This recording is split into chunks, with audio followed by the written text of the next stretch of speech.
Hi hello welcome to our channel VN கிரியேட்டிவிட்டீஸ்.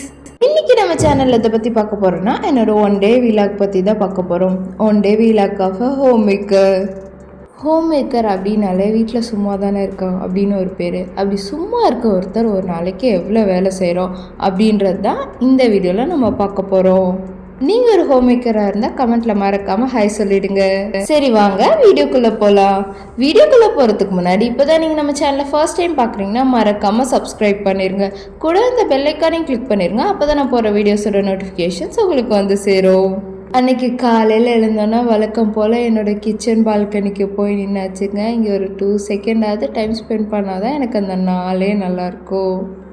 இது வழக்கமான நாளாக இல்லாமல் கொஞ்சம் வித்தியாசமான நாளாக இருந்தது. ஏன்னா 4 மணிக்கே எழுந்து ஹஸ்பண்ட் வெளியூர் போக வேண்டியது அவரை அனுப்பிச்சி விட்டுட்டு அதுக்கப்புறம் திருப்பி படுத்து கொஞ்சம் லேட்டாக இருந்துட்டு எழுந்தோன்னா ரொம்ப தலைவலியாக இருந்தது. ஸோ ஃபஸ்ட்டு காஃபி போட்டு குடிச்சிட்டு பாப்பாவை எழுப்பி அவளை ஃபுல்லாக ரெடி பண்ணிவிட்டு அதுக்கப்புறமா அவளுக்கு தோசை சுட்டு கொடுத்தேன். யூஸ்வலாக நான் குக்கிங் வேலை கிச்சன் வேலைலாம் பார்த்துப்பேன். ஹஸ்பண்ட் பாப்பா எழுப்பி விட்டு ரெடி பண்ணுவார். சில டைம் பாதி வேலை பண்ணுவார், பாதி நான் பண்ணுவேன். இன்றைக்கி எல்லா வேலையும் முழுசாக நான் தான் பண்ணி விட்டு அவளை கிளப்பி அனுப்பிச்சி விடணும். இதுவே எனக்கு ஒரு பெரிய தலைவலியாக இருந்தது. காலையில் பிரேக்ஃபாஸ்ட் பார்த்தீங்கன்னா வெங்காயம் தக்காளி போட்டு தக்காளி தூக்க அந்த தோசை தான் பண்ணியிருந்தேன். ஆக்சுவலி நேற்று தான் தோசை மாவு ஆட்டினேன். அதனால் தோசை அந்தளவுக்கு சரியாக வரல. இட்லி தரேன்னா என் பொண்ணு கேட்கல. சரி வேறு வழி இல்லாமல் அந்த தோசையை நான் சுட்டு கொடுத்துட்டேன். அவளுக்கு தோசை சுட்டு கொடுத்துட்டு நான் மடமடன்னு ஸ்நாக்ஸ் பேக் பண்ண ஆரம்பித்தேங்க.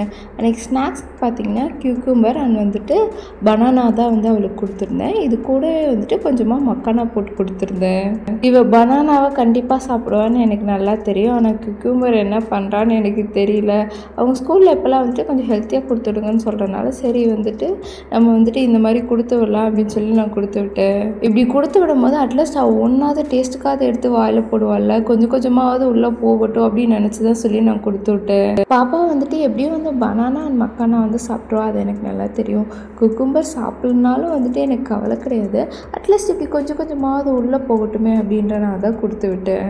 அவசரமாக சாப்பிட வச்சு ஸ்நாக்ஸ்லாம் பேக் பண்ணி அவளை கிளப்பி ஸ்கூலுக்கு அனுப்புறதுக்குள்ளே போதும் ஆயிடுச்சு. அதுவும் வேன் வரத்துக்குள்ளே அவளை கொண்டு போய் கீழே விட்டுட்டு அவளை வேன் ஏற்றி விட்டோன்னதாங்க எனக்கு நிம்மதியாகவே இருந்தது. வீட்டுக்கு வந்தோன்னா வச்சு மிச்சம் மீதியை சாப்பிட்டு வீடு ஃபுல்லாக ரொம்ப மோசமாக கிடந்தது. எல்லாத்தையும் எடுத்து வச்சு நீட் பண்ணுறதுக்குள்ளே போதும்னு ஆயிடுச்சுங்க.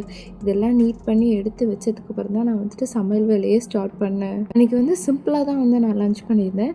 சாதம், அதுக்கப்புறமா பீக்கங்காய் பொரியல், ரசம். லேட் ஆகிட்டனால ஃபுல்லாக நான் வீடியோ எடுக்க முடியல. ஒரு வழியாக எல்லாத்தையும் சமைச்சு முடிச்சாச்சு. அடுத்து போட்டு சாப்பிட்றலாம் அப்படின்னு சொல்லி போட்டு சாப்பிட ஆரம்பிச்சிட்டேன். ஹஸ்பண்ட் ஆஃபீஸ் போகும்போது நான் குழம்பு, பொரியல், ரசம் அப்படின்னு நிறைய வெரைட்டி செய்வேன். பட் இன்றைக்கி வெறும் பொரியல் அண்ட் ரசம், அதுக்கப்புறம் தயிர், அப்புறம் பாப்பாவுக்கு காலையில் வச்சு அந்த தக்காளி வெங்காய தொக்கு, இதை மட்டும்தான் நான் வச்சுருக்கேன். காலையில் வச்ச தொக்கே மிச்சமாக இருந்தது. சரி பாப்பா அதில் சாப்பிட மாட்டேன் அப்படிங்கிறதுக்காக நான் பீக்கங்காவை மட்டும் வணக்கிக்கிட்டேன். And as usual rasam and சாதம் வச்சாச்சு. காலையில் வச்ச பாதி தோசையும் அண்ட் குக்கும்பரையும் சாப்பிட்டு அப்போதைக்கு பசி ஆற்றியாச்சு. இப்போ 12 மணிக்கு இதெல்லாம் பண்ணி முடிச்சு உட்காந்து நான் சாப்பிட்றேன். இதை சாப்பிட்டு முடிச்சுட்டு கிச்சன்லாம் கொஞ்சம் எல்லாத்தையும் எடுத்து வச்சுட்டு இருந்தேன். அதுக்குள்ளே டைம் ஆயிடுச்சு. போய் பாப்பாவை வேலையிலேருந்து கூட்டிகிட்டு வந்தாச்சு. இப்போ தான் அனுப்பிச்சி விட்ட மாதிரி இருக்கு. அதுக்குள்ளே 3 மணி நேரம் ஆயிடுச்சு. இனி அடுத்தது என்னை வச்சு செய்ய போகிறா. ஸ்கூல்லேருந்து வந்தோன்னா அவளை ரெஃப்ரெஷ் பண்ணி விட்டு அதுக்கப்புறம் சாப்பாடு கொடுத்து ஹோம்ஒர்க்லாம் பண்ண வச்சு தூங்க வச்சாச்சு. அவள் தூங்கிட்டு இருந்த கேப்லேயே வெளியே நிறைய துணியெல்லாம் காய வச்சுருந்தேன். அதெல்லாம் எடுத்துகிட்டு மடித்து வச்சுட்டு அதுக்கப்புறம் வீடியோ எடிட் பண்ணிட்டு வாய்ஸ் கொடுத்துட்டு டிஸ்கிரிப்ஷன் ஒர்க்லாம் முடிச்சுட்டு அதுக்கப்புறம் போய் செடிகளுக்கெல்லாம் தண்ணி ஊற்றிட்டு செடி எப்படி இருந்ததுன்னு பார்த்துட்டு இருந்தேன். மேலே முடிச்சிட்டா. நீ எங்கே நான் போய் தூங்க. அதுக்கப்புறம் அவளுக்கு பாலை கொடுத்துட்டு நான் காஃபி போட்டு குடிக்க ஆரம்பிச்சிட்டேன். அதுக்கப்புறம் அவளை கீழே பார்க்கு கூட்டிகிட்டு வந்தாச்சு. இன்றைக்கி இவளை தனியாக ஹேண்டில் பண்ணுறது என்ன பண்ணுறதுன்னு தெரியாமல் சரின்னு சொல்லிட்டு நான் மைதா மாவு இருக்கு இல்லையா, அதில் மஞ்சத்தூள் கலந்து அவகிட்ட கொடுத்து இந்த விளையாடுன்னு சொல்லிட்டு. ஆக்சுவலி மைதா மாவு கொஞ்சம் எக்ஸ்பயர் ஆயிடுச்சு. ஸோ அதில் மஞ்சத்தூளும் ஆயிலும் கலக்கி க்ளே மாதிரி செஞ்சு கொடுத்துட்டேன். அவளுக்கு க்ளேனா ரொம்ப பிடிக்கும். பட் எனக்கு வாங்கி கொடுக்க கொஞ்சம் பயம். ஏன்னா அதில் நிறைய டாக்ஸிக் கெமிக்கல் இருக்குது. ஸோ நான் இந்த மாதிரி அவட்ட பண்ணி கொடுத்துருவோம். அவள் விளையாண்டுட்ருப்பா. நீ விளையாடு என் தங்கமேன்னு சொல்லிட்டு நான் பாட்டுக்கு உள்ளே நான் டின்னர் ப்ரிப்பேர் பண்ண ஆரம்பிச்சிட்டேன். அன்றைக்கி டின்னருக்கு பார்த்திங்கன்னா என் பொண்ணுக்கு பிடிச்ச தக்காளி குருமா தான் பண்ணியிருந்தேன். இந்த தக்காளி குருமா என் பொண்ணோட ஃபேவரட். அவளுக்கு வந்து இட்லியே பிடிக்காது. பட் இந்த குருமாவும் இட்லியும் நான் கொடுத்தேன்னா அவள் வந்து பேசாமல் சாப்பிட்ருவா. அதுக்காகவே இதை நான் செஞ்சேன். காலையில் தான் வந்து தோசை வந்து சொதப்பலாக போயிடுச்சு. ஏன்னா அரைச்ச உடனே தோசை சுட்டால் அது எப்படி வரும்? அதனால் இப்போ நான் தோசை சுட்டு ரிஸ்க் எடுக்க விரும்பல. ஸோ நான் வந்துட்டு இட்லி செஞ்சு இந்த தக்காளி குருமா வச்சு கொடுத்துடலாம், இப்போ வந்து பேசாமல் சாப்பிட்ருவா அப்படின்னு சொல்லிட்டு அதை வந்து வீடியோ எடுத்துகிட்டே வந்து நான் சமைச்சிட்டு இருந்தேன். கொஞ்ச நேரத்தில் க்ளே விளையாண்டு போர் அடித்து திரும்பி வந்துட்டா. சரி போனால் போது கொஞ்சம் நேரம் டிவி போட்டு விட்டுருவோன்னு டிவி போட்டு விட்டுட்டு நான் வந்து சமைக்க ஆரம்பிச்சிட்டேன். நான் வந்து அவளுக்கு டிவியே காட்டாமல் வளர்க்கணும் அப்படின்லாம் வந்து இருக்க மாட்டேன். அவளுக்கு எப்போயாவது ஒரு தடவை லைக் ஒரு நாள் விட்டு ஒரு நாள் இல்லை 2 நாளுக்கு ஒரு தடவை ஒரு கொஞ்ச நேரம் ஒரு ½ அன் ஹவர் வந்துட்டு ஏதாவது ஒரு கார்ட்டூன் வந்து நான் போட்டு விட்டுருவேன். நான் வந்து ரொம்ப நேரம் டிவி போட்டாலும் அவங்க ரொம்ப வந்துட்டு ஒரு மாதிரி ஆயிடுறாங்க. அதேமாதிரி டிவியே பார்க்காம இருந்தாலும் அவங்க வந்து ரொம்ப ஒரு மாதிரி டிவி பார்க்கல அப்படின்ற ஒரு மாதிரி ஏக்கத்தில் ஆயிடுறா. என்னால் வந்து ஸ்க்ரீன் டைமே இல்லாமல் அவளை வந்து வளர்க்க முடியல. பட் கொஞ்ச நேரம் ரிலாக்ஸ்ட் ஆகிட்டு நம்மலாம் சின்ன வயசில் டிவி தானே பார்த்துட்ருந்தோம். அதனால் நான் கொஞ்ச நேரம் அவளுக்கு போட்டு விட்டுருவேன். நான் செஞ்ச இந்த குருமா பார்த்திங்கன்னா எண்ணெயில் கடுகு சீரகம் இது போட்டு அதுக்கப்புறம் வந்து வெள்ளைப்பூண்டு வெங்காயம் தக்காளியெல்லாம் போட்டு தாளிச்சிட்டு தக்காளி நல்லா மேஷ் ஆகி வர டைமில் ஒரு ஸ்பூன் அளவுக்கு கார்ன்ஃப்ளவரை ஒரு டம்ளர் தண்ணீரில் கரைச்சி ஊற்றி நல்லா மிக்ஸ் பண்ணி கொதிக்க விட்டிங்கன்னா சூப்பரான ஒரு குருமா வந்து ரெடி ஆயிருங்க. இதுக்கு வந்து நீங்கள் நல்லா தண்ணி விட்டு கொதிக்க விடணும். அப்போ தான் வந்துட்டு நல்லா டேஸ்ட்டாக இருக்கும். இல்லைனா ரொம்ப திக்கான மாதிரி ஆயிரும். இதில் உங்களுக்கு விருப்பமான மசாலாக்கெலாம் நீங்கள் வந்து ஆட் பண்ணிக்கோங்க. உங்களுக்கு இதோட டீட்டெயில் ரெசிபி வேணும்னா லிங்க் வந்து டிஸ்கிரிப்ஷனில் கொடுக்குறேன். உங்களுக்கு வேணா செக் பண்ணி பாருங்கள். இது வந்து இட்லி தோசை பூரி சப்பாத்தி எல்லோருமே சூப்பராக இருக்கும்.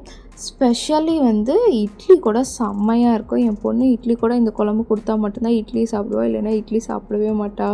இந்த குழம்பு இந்த மாதிரி நல்லா தண்ணியாட்ட வச்சு இட்லியோடு சேர்த்து தட்டில் அப்படியே ஊற்றி சாப்பிட்டிங்கன்னா தொட்டு சாப்பிட மாட்டாங்க, அப்படியே எடுத்து குடிப்பாங்க. அவ்வளோ சூப்பராக இருக்கும் இந்த குழம்பு. நீங்கள் வேணால் அதை ட்ரை பண்ணி பாருங்கள். ட்ரை பண்ணி பார்த்துட்டு கண்டிப்பாக சூப்பராக இருக்குன்னு நீங்கள் எனக்கு கமெண்ட்டில் சொல்வீங்க. அதுக்கப்புறம் பார்த்திங்கன்னா என் பொண்ணுக்கு வந்து அடுத்த நாள் காலையில் வந்துட்டு மில்லட் டே செலிப்ரேட் பண்ணுறதா இருந்தாங்க அவங்க ஸ்கூலில். ஆக்சுவலி நான் வந்து தனியாக இதெல்லாம் பண்ணோம் அப்படிங்கிறதுக்காக சரி வெறும் ராகி பேன் கேக் மட்டும் பண்ணிடலாம் அப்படின்னு சொல்லி முடிவு பண்ணியிருந்தேன். அப்புறம் தான் யோசித்தேன், மற்ற குழந்தைங்களாம் நிறைய கொண்டு வருவாங்க, நம்ம பொண்ணுக்கு ரொம்ப கம்மியாக கொடுத்து விட்டால் எப்படி? அது மட்டும் இல்லாமல் நம்ம குழந்தைங்களுக்காக தானே அவங்க ஸ்கூலில் இதெல்லாம் பண்ணுறாங்க, நம்ம குழந்தை ஹெல்த்தியாக சாப்பிடணுன்னு தானே பண்ணுறாங்க. ஸோ நம்ம எதாவது ஸ்பெஷலாக பண்ணி கொடுக்கலாம் அப்படின்னு சொல்லிட்டு திணையில் வந்து கட்லெட் பண்ணலாம் அப்படின்னு சொல்லிட்டு அதுக்கு ரெடி பண்ணேன். ஸோ வந்துட்டு நான் நைட்டே வந்துட்டு திணையும் உருளைக்கிழங்கையும் வந்துட்டு ப்ரெஷர் குக்கரில் போட்டு 4 விசில் விட்டு வேக வச்சுட்டேன். அவளை சாப்பிட வச்சு நான் சாப்பிட்டு எல்லாத்தையும் க்ளீன் பண்ணி எடுத்து வச்சுட்டு அவளை போய் படுக்க வச்சா மேடம் பெட்டில் ஆடிட்டு இருக்காங்க தூங்காமல். அவளை தூங்க வைக்கிறதுக்குள்ளே எனக்கு போதும்னு ஆயிடுச்சு. ஸ்கூல் முடிச்சுட்டு வந்து ஒரு 1 ஹவர் தான் இவன் வந்து தூங்குறான். அந்த 1 ஹவர் தூங்கிட்டு நைட்டு தூங்காமல் வந்துட்டு ஆடிக்கிட்டே இருக்கா. இவளை தூங்க வைக்காமல் விட்டுடலான்னு பார்த்தாலும் ஒரு மாதிரி கண்ணெல்லாம் சொருகி நைன்னு அழுதுகிட்டே இருக்கா. அழுகிறத நிப்பாட்டவே மாட்டேன்றா. அதுக்கு நீ தூங்கிட்டே போடி, நீ ஆடுறத கூட பொறுத்துக்கலாம் அப்படின்னு சொல்லி நான் தூங்க வச்சிடுறது. எப்படியோ ஒரு வழியாக அவளை வந்துட்டு அடக்கி மடியில் படுக்க வச்சு தூங்க வச்சுட்டு அப்படியே வந்து லேப்டாப்பை மடியில் வச்சுக்கிட்டே வந்துட்டு ஒர்க் பண்ணிகிட்டு இருந்தேன். ஏன்னா நான் வந்துட்டு லாங் வீடியோவுக்கு மட்டும்தான் டிஸ்கிரிப்ஷன் வந்து மதியானம் கொடுத்தேன், ஷார்ட் வீடியோஸ்க்கு கொடுக்கல. ஏன்னா நான் என்ன ஷார்ட் அப்லோட் பண்ணுவேன்னு அப்போ எனக்கு வந்து ஐடியாவே இல்லை. நைட்டு தான் வந்து ஷார்ட்டை வந்து அப்லோட் பண்ணேன். அதுக்கு வந்து அப்படியே அவளை வந்துட்டு கால் மேலே படுக்க வச்சுட்டு மடியில் லேப்டாப் வச்சுட்டு டிஸ்கிரிப்ஷன்லாம் கொடுத்து முடிச்சுட்டு அவள் தூங்கி விட்டாளா அப்படின்னு செக் பண்ணும்போது மணி வந்துட்டு 12. அதுக்கப்புறம் நான் எழுந்து வந்து குக்கரில் இருக்கிற வந்து திணை உருளைக்கிழங்கெல்லாம் வந்துட்டு மேஷ் பண்ணி கட்லெட்கான பேஸை வந்து ரெடி பண்ணி வச்சிடலாம். இப்போவே வந்துட்டு ரெடி பண்ணி அதை வந்து நம்ம ஃப்ரிட்ஜில் ஃப்ரீஸ் பண்ணி வச்சோம்னா காலையில் எழுந்து ஈஸியாக பண்ணிடலாம் அப்படின்ட்டு அதை வந்து நைட்டே வந்து நான் ப்ரிப்பேர் பண்ண ஆரம்பிச்சிட்டேன். இதை நீ காலையில் எழுந்து செஞ்சுக்கலாமே அப்படின்னு நீங்கள் கேட்கலாம். காலையில் எழுந்து நான் செஞ்சுட்டு இருந்தேன்னா பாப்பாவை கிளப்பி அவளுக்கு வந்து பிரேக்ஃபாஸ்ட் ஸ்நாக்ஸ்லாம் ரெடி பண்ணி அனுப்புறதுக்கு வந்து எனக்கு லேட் ஆயிடும். அது மட்டும் இல்லாமல் நான் இது கூட ராகி பேன் கேக்கையும் வந்து பிளான் பண்ணியிருந்தேன். ஸோ 2 என்னால் காலையில் பண்ண முடியாது. அதனால் வந்துட்டு நைட்டே இதெல்லாம் வந்து பிசைஞ்சு கட்லெட் ஷேப்புக்கு உருட்டி வச்சிடலாம் அப்படின்னு சொல்லிட்டு நான் செய்ய ஆரம்பித்தேன். எப்படி எனக்கு நைட்டு வந்து தூக்கம் வராது, ஏன்னா தனியாக இருக்கணும் அப்படிங்கிறதுனால. ஸோ இந்த மாதிரி செஞ்சுட்டு இருந்தால் நமக்கு வந்து கொஞ்சம் வந்து வேலையும் முடியும் அப்படின்னு சொல்லிட்டு நான் இதை செய்ய ஆரம்பிச்சிட்டேன். ஆக்சுவலி நான் இது வந்து பாப்பாக்காக மட்டும் செய்யாமல் இவளுக்காக இவ்வளோ யோசித்து செஞ்சுருக்காங்க இல்லையா அவங்க ஸ்கூல் ஸ்டாஃப்ஸ், அவங்களுக்காக சேர்த்து தான் நான் செஞ்சுருந்தேன். ஸோ இது எல்லாத்தையும் நான் வந்து காலையில் செஞ்சுட்டு இருந்தேன் அப்படின்னா எனக்கு கண்டிப்பாக டைம் இருக்காது. இதெல்லாம் போட்டு எடுக்கவே எனக்கு வந்து நிறைய டைம் ஆயிரும். அதனால் வந்துட்டு நைட்டே வந்துட்டு இந்த மாதிரி நம்ம டஸ்ட் பண்ணி பாக்ஸில் போட்டு ஃப்ரீஸ் பண்ணிடலாம் அப்படின்னு சொல்லிட்டு நான் வந்துட்டு பண்ண ஆரம்பிச்சிட்டேன். இது எப்படி பண்ணுறதுன்னா இந்த திணை அண்ட் பொட்டேட்டோ நல்லா மேஷ் பண்ணி அதில் வந்துட்டு மசாலா அண்ட் ஆனியன்லாம் வந்துட்டு ஆட் பண்ணி நல்லா வந்து மிக்ஸ் பண்ணி விட்டுணும். அதுக்கப்புறம் வந்துட்டு அதில் வந்து கார்ன்ஃப்ளவர் வந்துட்டு அரிசி மாவு இது 2 கலந்து நல்லா மிக்ஸ் பண்ணி விட்டுருங்க. இப்போ அந்த உருண்டையாக பிடிச்சி இந்த மாதிரி அரிசி மாவில் டஸ்ட் பண்ணி எடுத்து ஒரு பாக்ஸில் போட்டு ஃப்ரீஸ் பண்ணி வச்சிடணும். முக்கியமான விஷயம், இது ஃப்ரீசரில் தான் வச்சு ஃப்ரீஸ் பண்ணணும். ஃப்ரிட்ஜில் வச்சிங்கன்னா நல்லா இருக்காது. இதை வந்து ஃப்ரீஸ் பண்ணி வச்சுட்டு நான் போய் படுக்கிறதுக்கு எனக்கு மணி வந்து 1:30 ஆயிடுச்சு. இதை பண்ணி நான் வச்சு இந்த கட்லெட் அடுத்த நாள் எப்படி வந்துச்சு அப்படின்றத அடுத்த வீடியோவில் பார்க்கலாம். இந்த வீடியோ பிடிச்சிருந்தா லைக் பண்ணுங்கள், ஷேர் பண்ணுங்கள், கமெண்ட் பண்ணுங்கள், மறக்காமல் சப்ஸ்கிரைப் பண்ணிடுங்க. தேங்க்யூ ஃபார் வாட்சிங். பை.